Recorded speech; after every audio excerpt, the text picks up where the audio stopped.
Well, this week I decided that tomatoes would be a good thing to add to our display of produce.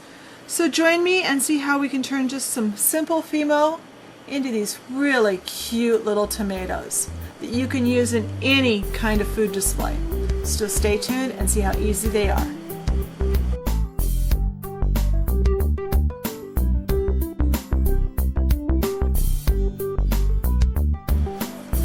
Alright, so today since we're making tomatoes, the first thing we need to do is we need to look at a tomato. We look at it for a couple of reasons. We see the size. We see how it fits in my hand. I see how big it is. I measured it. This one's about 2.5, almost 3 inches. It's round. It's got these green leaves on the top. And not all of them had the green leaves. Some of them had a stem and leaves. Some had no stem with leaves. Just depending on which ones they were. This is the one I grabbed. And I look at the color. It's kind of an orangey red. So what I did was I did another clay bake. I took 3 colors of clay that were close, and I decided the Indian red was the closest, and that's this one. This is Indian red by itself. The clay will shift a little in color when we bake it. So I took that, and then I wanted, since I'm going to do a big container of tomatoes, I'm not just going to have, 1 or 2 like on a kitchen counter.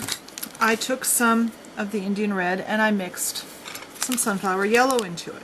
So I got a little bit more orange, which is good because some tomatoes are more orange. And then I had some of the Carmen red left over from the strawberries that we did last week. So I mixed some of that with the same sunflower yellow. Now we also, for the tops, we need some leaf green. So those are our colors of clay we're using. So let's get started. Alright, so I've got some of my Indian red clay, and I'm just going to make a snake. I'm going to make a snake about 1/4 inch. Doesn't have to be exact. And I'm going to let's cut it with the knife. That'll work better. We're going to cut it into pieces, and these pieces can be kind of random. Tomatoes come in all different sizes. Different types of tomatoes are different sizes. Sometimes tomatoes of the same type will be different sizes. Then I make balls. I roll out my snake and I make a bunch of balls. So I'm going to make these all into balls.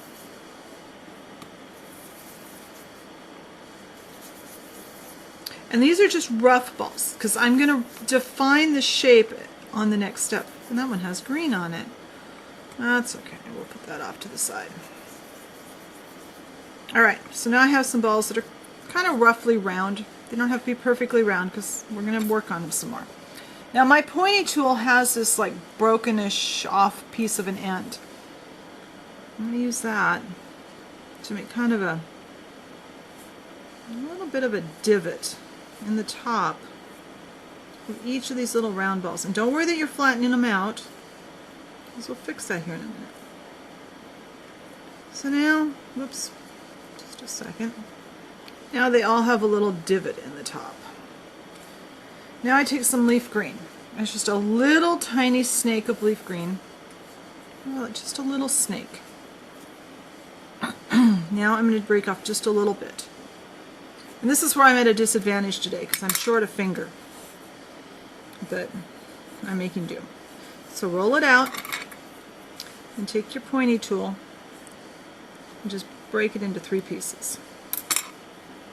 And roll those pretty thin and pretty tiny. You want 3 little tiny pieces because we are making this area up here.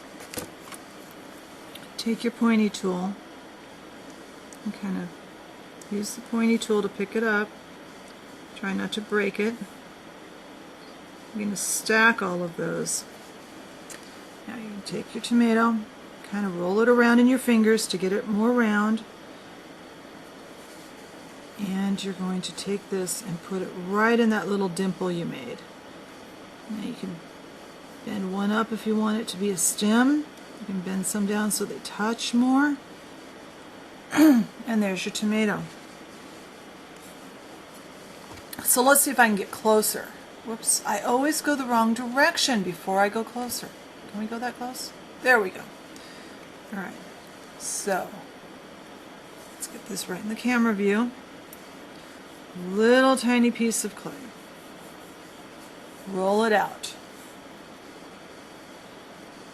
Divide it up into 3 pieces and knock them off onto the work tray.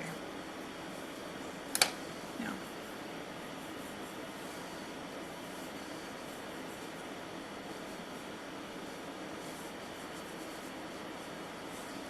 I'm just getting 3 really skinny little pieces here that are kind of sort of leaf shaped. Well, they will be in a minute. Pick that up. It's okay if that one broke off. There. That's okay. And it's only going to have 5. That's maybe it's going to have 4. It's okay. They vary. Okay, so now we've got our tomato. We've got our little divot. Take that. And we put that in there. And there we have a tomato. Let's go back up just a little bit.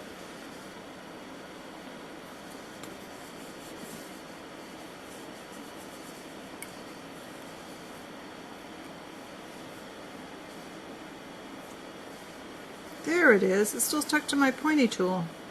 Whoops. Okay, that one broke. That's okay. Sometimes they do that. Sometimes the clay is just too thin to stay together. That's okay. Just a little bit more off.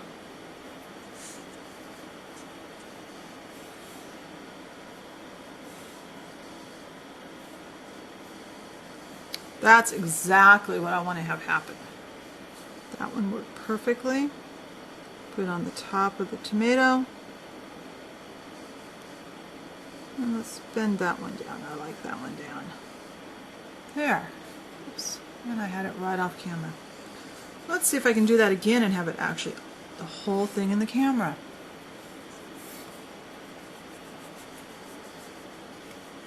Get off my finger.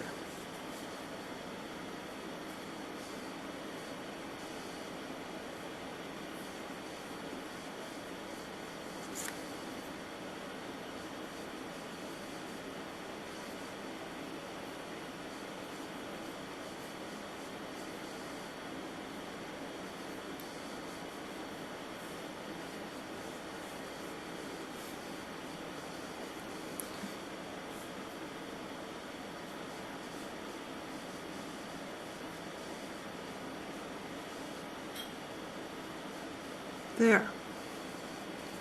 Now, round our tomato up and pushed in. And there we go. Alright, so I am going to turn the camera off. I'm going to finish making tomatoes out of all 3 of these colors and bake them off. I'll bake them at about 230 degrees for about 7 minutes. When that's all done, I'll be back and I'll show you the next step. Alright, so here's the tomatoes I made. And I made some earlier too, so hopefully I've got enough now. And you see I've got a little bit of variety in the color. And now we are going to do one more final optional step. And you've seen me do this before. We did this on the peppers. This we are going to use the Future Floor Polish. Just a little plastic container. Squirt just a little bit in. You don't need much, just a few drops. And we're just going to gloss, kind of get these just, because tomatoes they're not super shiny, but they've got a nice little gloss to them. You can see the light reflecting in it here. So we don't want to have our tomatoes really super dull. We want just a little bit of gloss to them. I've got my aluminum foil here. I'm going to gently stir them just so they get just all lightly coated. And you really see when they get this gloss on them, the variety in color. It really makes them look really nice. And there. And there are our tomatoes. So there's really not any extra on them, so I'm just going to pour them all into this container. I put them on the foil first just in case I had too much